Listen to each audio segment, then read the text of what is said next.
Are you ready for good talk?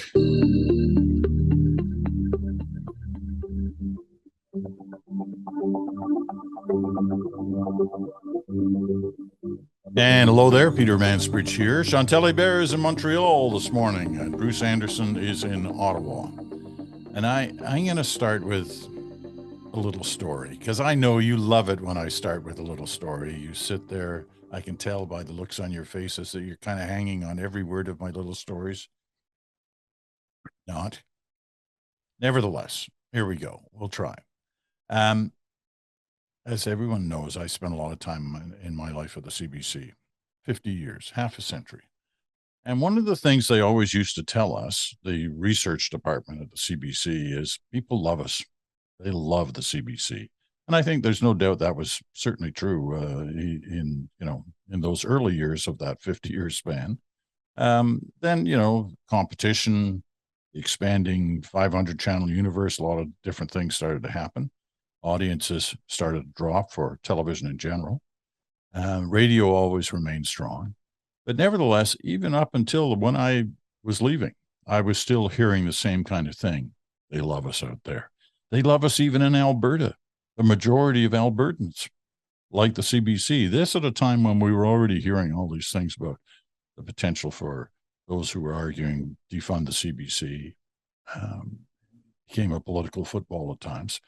But they kept saying they love us out there. Now, here's my question, and we'll start with Bruce.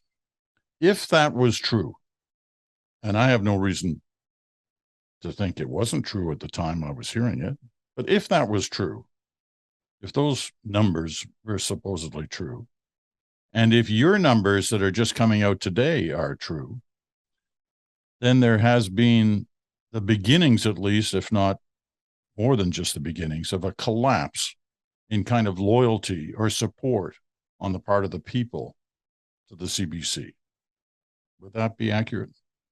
It would. I think that what we're seeing in the numbers is the indication. We don't have so many data points in time to document the pace of it, but it feels like a slow-moving detachment from the CBC or detachment by the CBC from the Canadian population. And part of why I think it's going on is one of the big elements of the data that we're going to release today, which shows that given a choice between sell the CBC or shut the CBC and save tax dollars or maintain the CBC because I value it, it's only 45%. It's 45% who say, let's shut it down and save the money.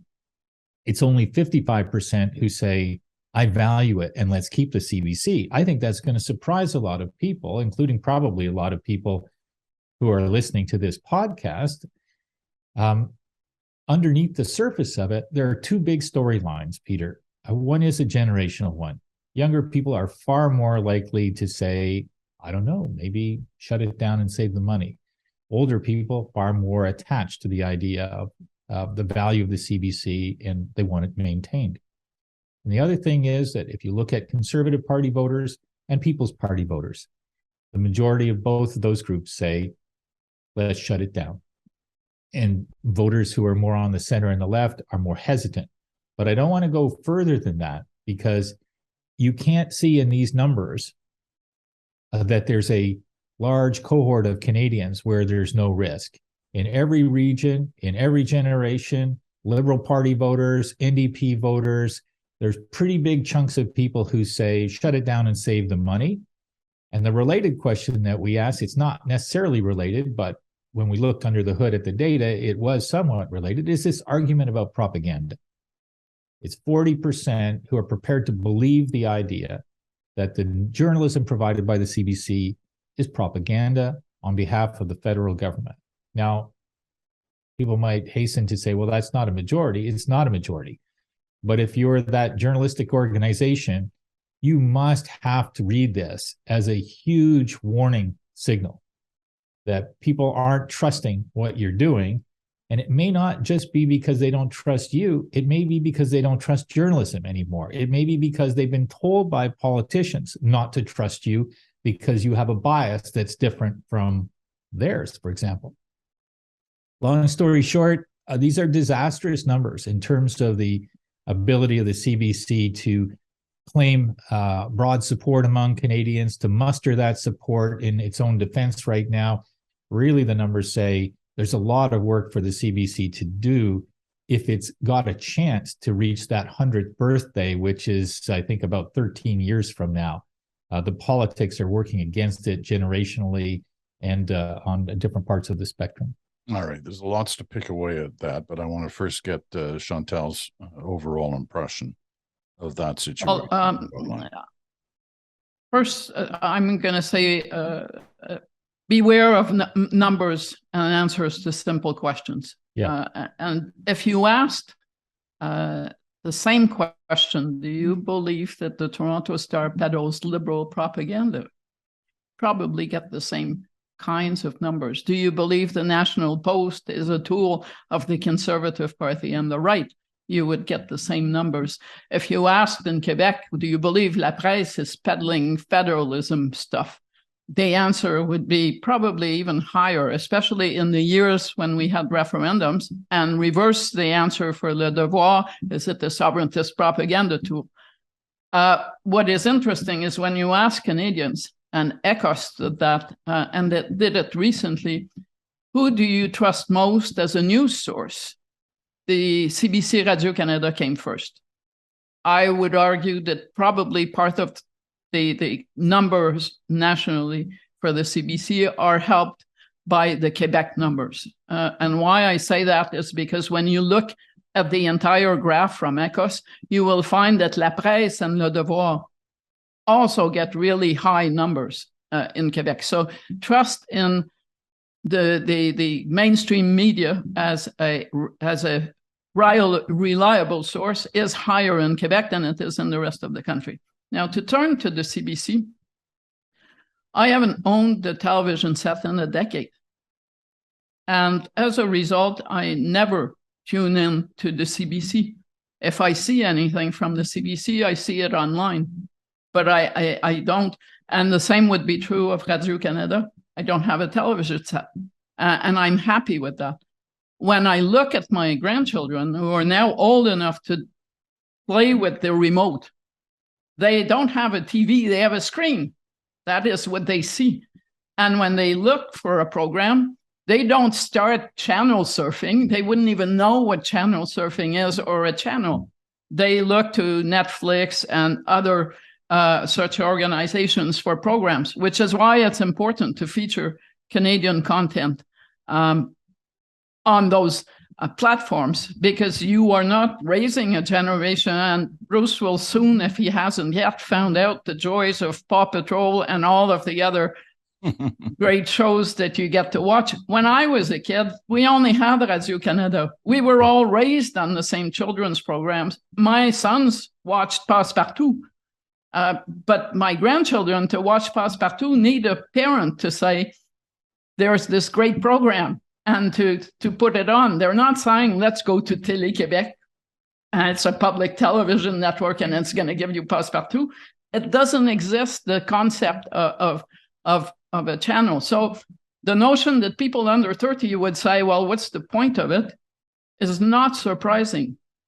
You talk about love for the CBC, and I find that a very strange criteria to decide whether something is worth keeping or not. In the sense that everything we love will eventually die. But the best way to express love and attachment, because I think attachment is more important than love in this case, is for people to watch. And on that note, I would say that the CBC versus Radio-Canada, for instance, has a major attachment problem that it is never resolved. That's not, and I'm setting apart CBC News here to talk about the CBC in general. And that problem isn't solved. And I did promise to tell you that, one, I stopped watching evening newscasts in 1990 when a guy called Mansbridge was doing the National. And I have never gone back to watching an evening newscast live since then. That's a lot of years. And I'll tell you why. I used to work for Le Devoir back then. And there was the negotiations for the Meech Lake Accord. And in those days, if you worked for a newspaper, you filed at 8 o'clock at night, and then you could do nothing until the next day. I got really sick of trying to get to sleep, having heard a voice say, CBC News has learned. And then I'd go to bed and not be able to do anything about it until the next morning. So one day I decided, for reasons of sanity, that I was no longer having to put up with this. That would stop me from sleeping until the next day. I've lived happily ever after. But if I can live in the media, as I do, without watching an evening newscast for, 30 years? That basically tells you just about all you need to know about how the world has changed. Well, I've got good news for you, Chantal. I have a big part of my hard drive where I've stored all of Peter's old newscasts. And every once in a while, I'll just kind of take a trip down memory lane. The day that he announced the internet to us, and, the coverage of coronations or world wars or whatever. So there's a lot of it, and I can share it with you. I can send you a link.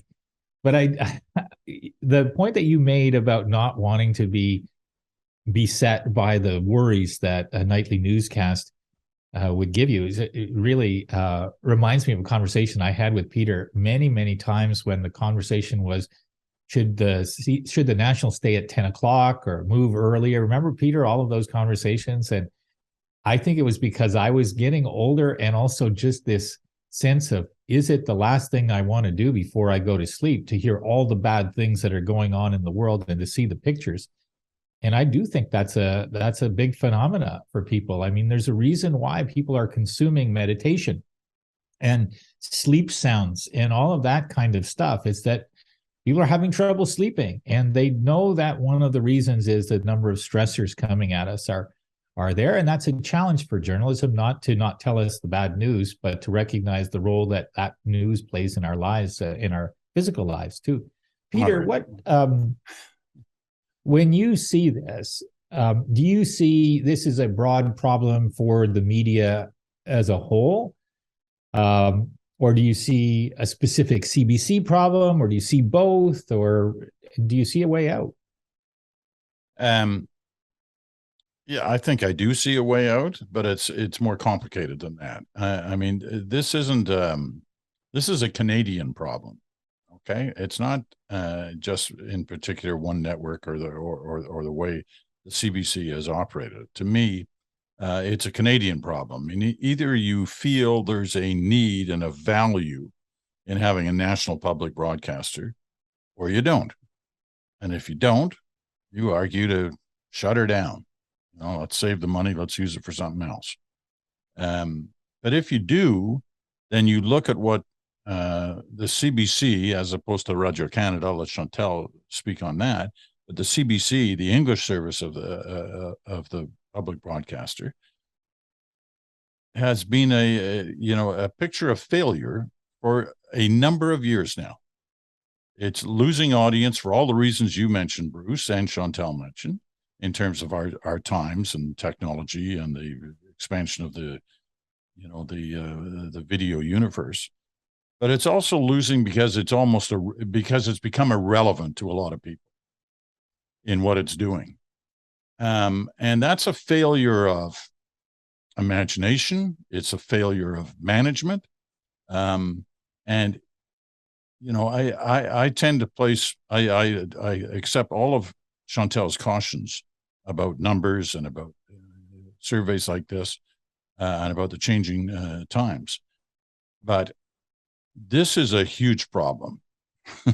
These numbers are disastrous, and they're going to send shockwaves through the halls of the executive branches of the CBC for any of them who care about why people aren't watching them. You mean they haven't noticed yet? That would quite also frankly, be a Chantal, problem, right? Yeah, quite frankly, I don't know what they've noticed anymore. Some of the things they say and do don't make any sense to me. Now, I'm a news guy. I used to argue when I was there about various things, about the domination of hockey at this time of year and bouncing the newscasts around, all that stuff. So I was never shy about making arguments, but I look at the way the place is run today and has been run for a number of years, and you can track you can track the demise. Now, can it survive? There's a critical moment coming up here, and that is the decision by the, by the Parliament of Canada and the Prime Minister's office as to whether or not to reappoint the existing executive leadership of the CBC. If they do, well, good night. You know the road we're on. If they're going to try and find something new in terms of people and a way of doing things and a vision for what public broadcasting should be in the 2020s, with all these other things you've talked about, then maybe that signals things. But I think we're at a crossroads in the life of the CBC and the public broadcaster, and the decisions that are going to be made in the next little while are going to determine whether this place will continue to exist. Now, that's the dark view of it all. But that's the view I have, and I know it's the view a lot of people that I care about, who either still work at the CBC or used to work at the CBC, have as well. And what's interesting but complicated in that is that over those years of CBC decline, I totally agree with you that CBC has been in steep decline. Radio-Canada has not gone the same way. Bruce has numbers that are pretty high for Quebec that say, yeah, just get rid of it. But it was numbers like that led the Conservatives in 2008 on the eve of an election campaign to believe that they could make some minor culture cuts and those would be popular with the kinds of voters that they were looking for. And it cost them their majority in Quebec. I've watched all week the Conservative Quebec caucus members hide under their beds to avoid going on any TV or radio platform to explain Pierre Poilievre's vendetta against the CBC. At this time last year, half a dozen Radio-Canada shows were at the top of the most watched shows in Quebec. So to divorce the CBC from Radio-Canada is more easily said than done. A large part of the infrastructure, for instance, that brings news from outside Quebec into Quebec, from outside Quebec in Canada, comes from the CBC. Radio-Canada has people across the country, but the infrastructure that they use is the CBC's infrastructure. Before you shut all that down, you have to think long and hard that Radio-Canada is the only network in Quebec, the only media that actually covers the rest of Canada. Do you really want to not make sure that that continues is part of the mix? So you kind of look at all that and say, well, it's a simple proposition that doesn't work to say we're going to shut down the CBC and we're going to keep Radio-Canada. It's a lot more complex than what Pierre Poilievre is actually saying. And I would argue it's a very strange thing, and it's going to sound strange. But when the newspapers in this country started to be in trouble, in Quebec as in the rest of the country, the fact that no federal government so far has wanted La Presse to die on its watch has gone a long way to ensure that other newspapers across the country also got government funding. For the record, I'm not big on the government funding thing for newspapers, like most of my columnist colleagues. But still, La Presse ended up saving probably the Toronto Star, the National Post, and other media. Because you couldn't just give it to La Presse. And there is one scenario where Radio-Canada ends up saving a lot of the CBC. It's a strange reality, but it could well be what is part of a future that is not very radical we're cutting off that limb, but we're going to give taxpayer-funded public radio and television to francophones across the country. Bruce?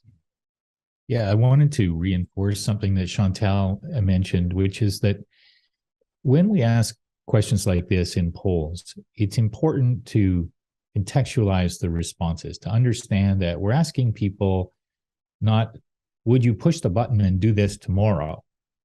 But would you go along with this idea, or do you generally favor this other idea a little bit more? And there are no real consequences for people in offering an opinion. And there obviously are consequences when a government makes a decision based on numbers like this. And so smart people in politics know that and are not looking at the decision about what to do with the CBC based on soft questions, expressions of preference like this. I'm sure these questions don't seem that soft to CBC, but from my standpoint, polling is useful, but it is not the real world of decision making. What I think the data tell us, though, if you are a decision maker, is that right now there is precious little reward for letting the CBC continue to do what the CBC is doing. There are some enthusiastic supporters of it, but there are a lot of people for whom it seems like a matter of indifference or worse.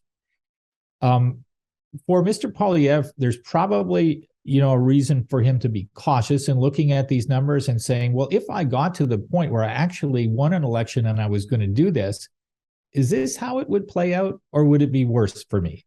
And I think no question it would be worse. Once you cross that threshold and say, we're shutting down these local news gathering operations, we're kind of laying off everybody who has provided you with whatever, the weather, the news, the sports, the entertainment, whatever you've consumed, just the sense that you're dismantling an institution that's been around, even if I'm not somebody who uses it, that becomes a matter of greater political consequence and risk. So I don't think anybody should look at these numbers and say, it's easy. Pierre Poilievre only needs to get 38, 39% of the vote in an election.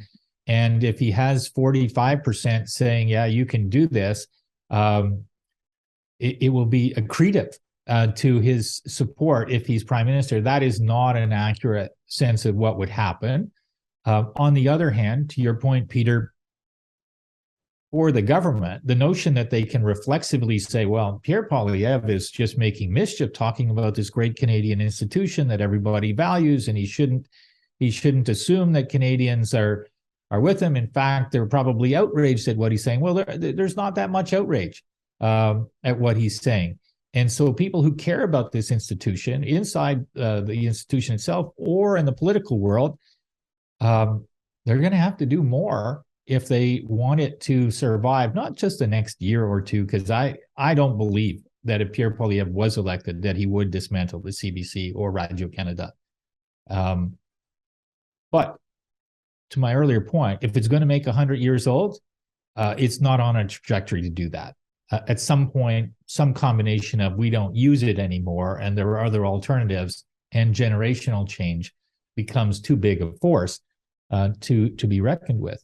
Okay, I know That Chantal. being said, Just a second, Chantal. I know you want to go ahead. hop in here, but let me just take a quick break because we have to do one of these right now, and then as soon as we come back, we'll get back to you. So stand by. We'll be back in a moment.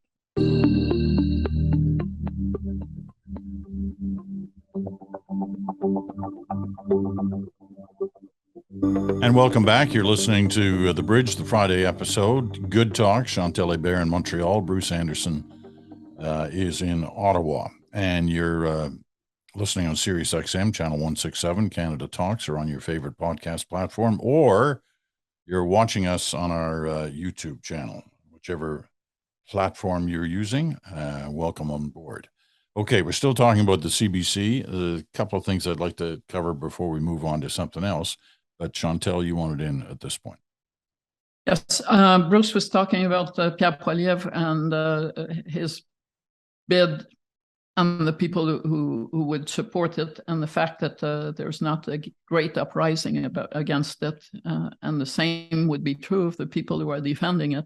But it's not a risk-free operation. And why I say that is when your own MPs in one province with 78 seats are hiding rather than explain a policy of the leader, it does send a clear message that you are branding yourself in a way that is not pleasant for your party. I was looking at some Léger numbers this week, and there's always this question, who do you think would make the best prime minister? Pierre Poilievre in Quebec is considered the best prime minister by 13% of voters. That's 1 point more than Jacques Mitzing, who can't get the time of day in Quebec. They already have a leader's problem. And now the leader in Quebec is providing substance to the reason why people aren't saying this is a really interesting proposition. Even the people who vote for the Bloc Québécois in that poll were majoritively and almost by a margin of 2-1 saying, we think Justin Trudeau is a better prime minister than Pierre Poilievre would be. Those are not great numbers. And the fact that he only ever talks about the CBC and all of his broadcasting ideas in English rather than in French does not help him. It actually makes him sound like he's saying one thing in one section of the country and another in the other official language. The other problem is that he is providing the Bloc in particular, but not exclusively, with something great to run on. We will keep Pierre Poilievre in check if they, and they being voters outside Quebec, give him enough votes to make him the government. I don't think that a minority conservative government could ever bring about many of its policies, not just the one on the CBC. And I think issues like that are bringing the Liberals, the NDP, and the Bloc closer together on many of those values issues. And that coming closer together will eventually come back to haunt a minority conservative government, if there ever is one run by Pierre Poilievre. The other thing that I found interesting in these numbers that Bruce has got today was the collapse in young people's support for the CBC. And now I heard Chantal explain one of the reasons for that, but I want to just dig a little deeper on that because, you know, for years at the corporation, it's always been, we've got to make sure we're attracting young voters. They are the future, blah, blah, blah, blah, all that. And every year they'd come back with the same data that we weren't doing that. They're clearly not doing that now. I can recall it was like 2 years ago, or maybe even 3 years ago, I gave a lecture at the University of Toronto, and it was all, you know, fairly young people, postgraduate students. And at one point I asked them, how do you get your news? You know, like raise your hand. Do you get it by print? Do you get it radio? Do you television? Went through the thing, and there were 100 postgrad students in the room, and hardly any of them raised their hand on radio, television, print. But social media, Facebook, they all, dozens and dozens of hands were raised. When I asked them what their problem with the media and television media in particular, why they didn't watch it anymore, they pointed to stuff like their belief that it was all biased, that they only covered bad news, what both of you were talking about in some way, that it was boring in the way they did it. This is a young generation that's used to, whether it's TikTok or what have you, they found the news telling boring. And they also found this is a Toronto audience. They found it was too Toronto centric. And by that, they're not talking about, like covering, some, particular downtown issue in Toronto, but the kind of stories they chose to focus on were the kind of stories that the chattering classes in Toronto would talk about, and not necessarily those outside of Toronto. And this is national media on all of them. But that, it's always been the future obviously is going to be guided to some degree by what the young people of today are thinking. And what you show in these numbers, Bruce, is there's good reason to be concerned, I guess, not just for the CBC, but for journalism in general, if that's the feeling they have.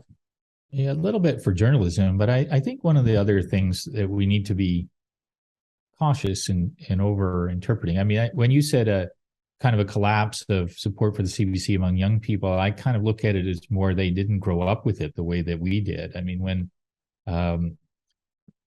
it's a little bit like saying, has support among young people for Coca-Cola and Pepsi collapsed? Probably not, but they're just exposed to so many other beverages that didn't exist when I was growing up. Maybe there was Kick Cola, or RC or something like that, and that was as wild as it got. And now there's kombucha and there's flavored water and there's all kinds of other things that are on offer. So the menu of choices is so much more broad, and young people have just developed in a different marketplace that they sample all of these other choices. Now, related to that, I've been in focus groups asking young people where they get their news, and what news they consume is usually a pretty strong function of what they're really interested in as people, which in many cases is more to do with what the Guardian is reporting on, or what is happening in a particular policy area that they're fascinated with. And if their interests aren't what's the mainstream news agenda for Canada, then they won't consume a mainstream news service about Canada in the sense of let's do Canada in 30 minutes every evening. That's almost a project that isn't interesting to them if what they really want to know is what's happening in Russia and Ukraine, what's happening in Central and South America, what do I need to know about the climate change issue, what's happening with the human rights of the Uyghurs in China. These are real life examples that I've heard in focus groups of people saying, well, I want to know everything about that. And if it means I don't have time to know what's happening in the mayoralty race in Toronto, so be it, right? There's no sense of consequence for not having that. And I'm not saying that there should be. I'm just saying it is a fact of life that interests have disaggregated, and there are places where people can go to get the information that pertain to their passions. And even if I wanted to hear about one of the topics that Bruce is talking about, I could find it on the CBC without having to go through 30 minutes of whoever decides that this is what I should be hearing today. Yes. And some of the information that is being consumed by people under 30 does come from the CBC, Radio-Canada, CTV, but it doesn't come in the shape of someone sitting behind a desk telling them this is what happened today. One of the problems of the evening newscast is whoever is still watching them could easily know everything that there is to know that will be in that newscast long before it is ever on air, and they will probably have had the opportunity to see the news reports that come with it. So the curation how do you those, measure how do you measure engagement?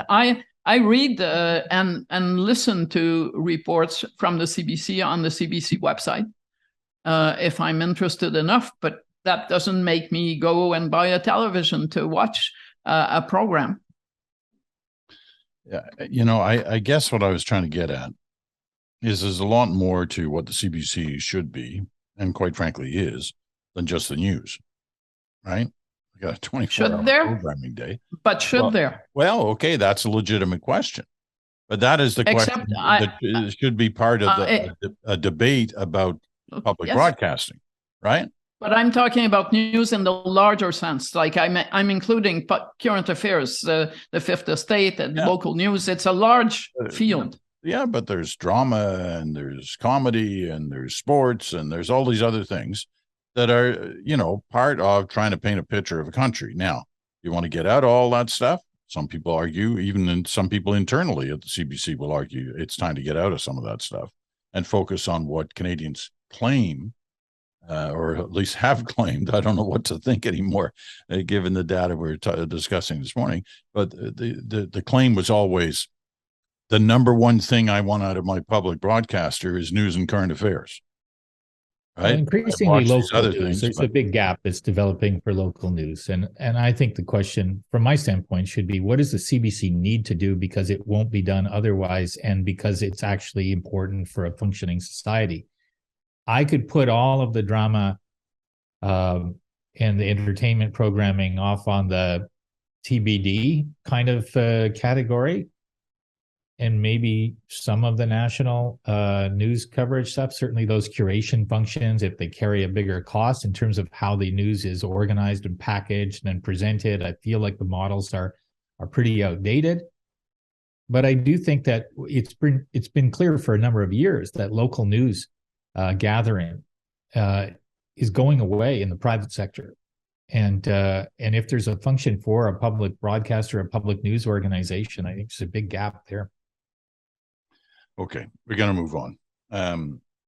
I think it's, we've talked about this a number of times this week, about the CBC and last week as well, which is funny because I always spent a career not talking about the CBC because I felt there was a kind of a conflict there. However, moving on, related in a way, is the Twitter issue, right? I mean, Twitter has been the focus since Elon Musk of, what are they really up to? And are they, does it make sense what he's done to the place? He, by the way, if you hadn't heard, overnight apparently has pulled that description of the CBC as a government funded news organization. No explanation, at least yet, that I've heard as to why he's pulled that. But anyway, a lot of people are trying to determine whether they should even stay on Twitter. Is the management of that social media platform being so controversial and so bad because of Musk that it's time to punt and get out?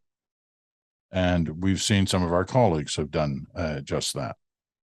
And the government of Canada is supposedly thinking about whether or not it should, end its use of Twitter. How do we feel about that?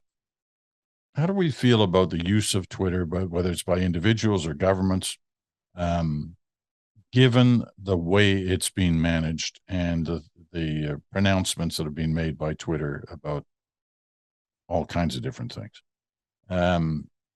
Bruce, why don't you start? Well, I think that my opinion continues to evolve because Twitter keeps changing, and I don't know how I'm going to feel about it a year from now. I do think that there are huge problems with the organization, with the platform. I think there are huge problems with the leadership that Elon Musk has provided. I think it's pretty clear that my early hypothesis that he's a genius in EVs and other things, and so he'll bring that special genius to bear on this, incorrect. Let me just declare right now that I was 100% wrong about that he brought the non-genius part of Elon Musk to Twitter, and it's been a kind of a disaster. Having said that, the question of whether it's immoral or amoral to continue using the platform, to me, is not something that is easy to settle, because there are ways in which it is quite helpful to people to share information, to share ideas, to converse on this. And the fact that they do it doesn't mean that they're endorsing the horrible behaviors that also exist on the platform.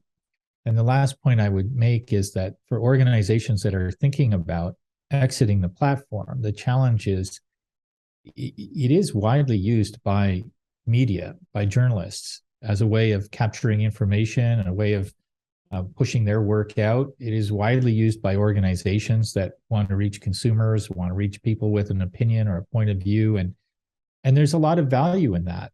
It would be better if there was a better platform than this, but people like us have probably been saying that for 5 years now or more, and there isn't yet. So that's where I am. Do you have a bottom line vote on whether government should stay on Twitter? Well, I think government should stay on Twitter, but not enthusiastically, in the sense of, I think that what it should do is use the platform to deliver essential information and content that it believes people need to know about. But I think it should stop short of endorsing the behaviors of Musk and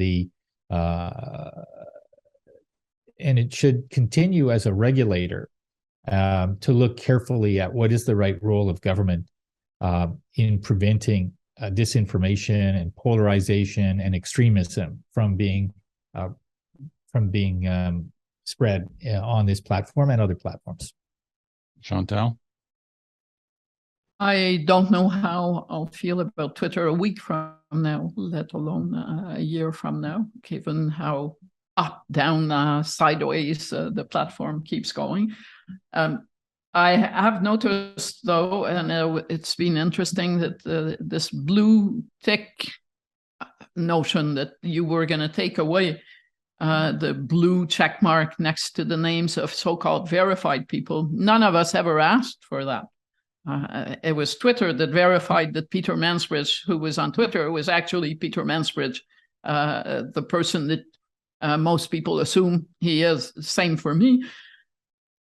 But I looked yesterday at who was left when they took off that blue check mark, and it seemed to me that they've done better on the right than anywhere else, but they haven't done very well at all, in the sense that, for instance, as far as one could tell this morning, 12 Conservative MPs have retained that blue check mark, including Mr. Poilievre. I'm assuming they have decided to pay for it. No Liberal, no Bloc Québécois member, no New Democrat member. A few Liberals, a handful of Liberals. But what that basically tells you, and a lot of people who have anonymous accounts, which tells you that going forward, it could be that this blue check mark will mean you're a bot or a troll, as opposed to meaning you are the person that you say you are. So congratulations for this very valuable operation that brings very little money. The downside to leaving is that you are actually, in this context, leaving more space for disinformation. That if everyone who feels that the platform has deteriorated on content leaves, it's going to leave behind an echo chamber for disinformation. And that's an argument, I guess, for politicians of all stripes to stay on, and for people who aren't keen on Elon Musk to stay on for a while and see where everything goes. Because if you take out, as the CBC this week suspended its account, if everyone starts mainstream news reporting, starts vacating Twitter, Twitter will live on, but we will all be leaving a lot of people behind. And I'm not there yet. Okay. I'm sure I'll hear a lot from listeners on the Twitter topic. So don't be shy. Let your voice be heard. We're going to take our final break. When we come back, we're going to talk about, a massive strike through the federal employees of the government of Canada. I think it's 150,000 are on strike. What impact that is having and what it says about government's relationship with the people who work for it. But we're going to take a quick break. Final break. Here it is.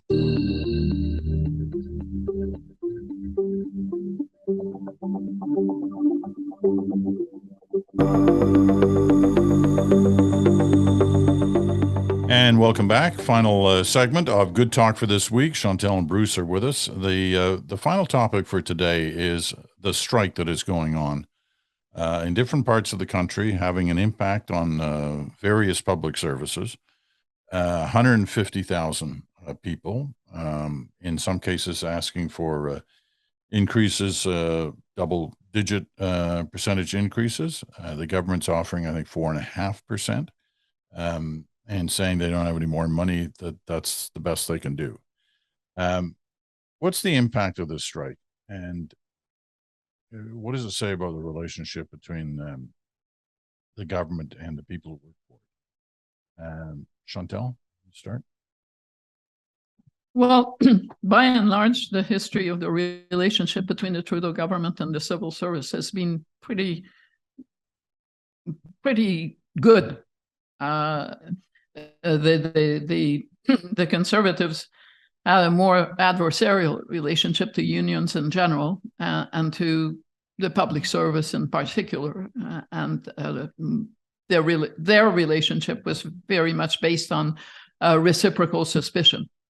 That was not the case of Justin Trudeau when he arrived, and this is a Liberal party that in many ways is different from previous incarnations in the sense that there has been a real strategic effort on the part of the Trudeau Brain Trust to bring the unions more into the fold of the government and the party. The Canadian Labour Congress had, could walk in and out of the prime minister's office in a way that had never been seen in the past.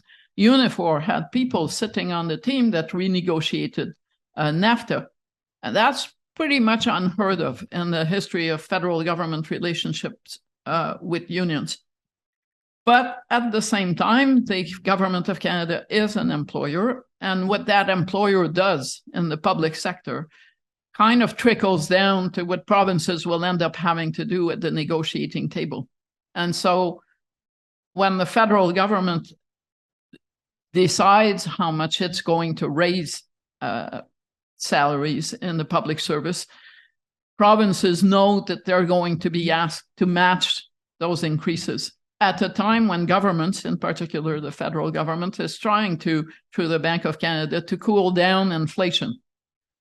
So that's one issue. The other issue, which I think is just as important, is how far do you go to make working from home part and parcel of a regular negotiation and a regular union contract? And that too will set an example for where we are going from there. So you can understand that the government of Canada is kind of, in a way, having to decide how far it can go on those issues because it is setting a model for other jurisdictions, and that does matter. That doesn't mean that the Liberals are not in a lose-lose situation, in the sense that whatever they grant will be judged too generous by a lot of people. But if the strike persists, the onus will be on the Liberals and only on them for having allowed it to happen and having allowed it to continue. And Justin Trudeau's capacity to end it, called back to work legislation, one would probably destroy part of the efforts that the government and the Liberals have invested in cozying up to big labor. And that's not a criticism. I think it's a constructive thing to do, to engage more with big labor. But it would also suit the NDP. So the NDP will never support the Liberals in back to work legislation, because they are trying to win back some of the space that they have been losing under Justin Trudeau. The Bloc Québécois, for the same reason, has a very strong affiliation to major labor unions in Quebec. So it's not going to be playing in the back to work legislation model. And the Conservatives, I suspect, will be happy enough to hang the Liberals out to dry on this strike for as long as is tenable, especially given the fact that Pierre Poilievre has been making a play for union votes and blue-collar votes. So when you put all of that together, you have a government that really needs a settlement, but that is at risk of crossing lines that will make people say, well, there they go again. They're buying off the civil service to get rid of a strike at cost to the Canadian economy. So not the easiest issue to handle. Bruce? Well, as is always the case on Fridays, I was listening carefully to Chantal to see if there was anything that she was going to miss. And as is always the case, there really wasn't anything. So I'll just kind of reinforce two or three quick points. First of all, her point about the chemistry between the labor movement or labor leadership and the Liberal government, I think, is a really important one. And it has been a hugely important strategic advantage for the Liberals to have invested in those relationships. And to some degree, I see that paying off a little bit right now, and that the nature of the public tension around this negotiation seems quite mild relative to what it could sometimes be. And that, I think, allows negotiations to proceed in a more orderly fashion, and for people not to feel as though the end of the world is upon us because this strike is happening. But obviously, if the strike endures for too long and services really do start to feel like they're falling apart for people, there are other consequences for government in that area. The second thing is that the biggest political risk for the government to some degree is inflation, and whether they're doing enough to bring it down. And what they decide to do here from a cost of living standpoint will be seen as either kind of contributing to the problem that they say they're trying to solve, or contributing to the solution that they believe they are already helping solve. And that's that has huge consequences politically, at least in the near term. But, as we know, the news cycle turns and people's attention turns to something else. If inflation keeps on coming down, people aren't going to particularly remember the number that was baked into the cost of living at the end of this contract negotiation. There is also the cost of government. And I think that a vulnerability for the Liberals going into the next election is the notion that the cost of government has gone up, that the size of government has gone up, that the number of people working for the government has gone up, that the size of the deficit has gone up, and that the services don't seem to be delivered to the same degree of to the standard that people are looking for. And that's a vulnerability on the right, and to some degree, I suppose, on the left. The right would come at it from the standpoint of saying we're spending a lot of money, a lot more money, hiring a lot more people and getting less from it. On the left, it's a little bit of the government doesn't know how to manage people and outsources too much and all that kind of thing. But in the end, it's a management challenge for the government. And so I think there's a fair bit riding on it. But reading between the tea leaves, it feels like these sides aren't bracing for a long, prolonged strike, more that they expect that this negotiation will wrap itself up in a relatively short order. And I may regret by next Friday having said that. That would be 2 Fridays in a row where you would have regretted saying something. I have regrets every I think Friday, he's but I safer. get over them on the weekend. He's Chantal, safer on this on than he was on Elon Musk, I suspect. All right, listen, you two, thanks very much. Thank you for the discussion today. I'm not sure how into the people are out there on the thing that we spent most of our time on today on the CBC. But obviously there's, some interest on our parts, certainly on mine. Chantal may not watch, but she's been a part of the CBC for the last whatever number of years now. And I started at Radio-Canada 48 years ago on Tuesday. Just a kid, just a baby. All right, that's it. Thanks, Bruce. Thanks, Chantal. We'll talk to you again, in 7 days for Good Talk. The Bridge will be back on Monday. The whole week of exciting programming in store. I'm Peter Mansbridge. Thanks so much for listening. We'll talk to you again on Monday. Have a good weekend, you guys.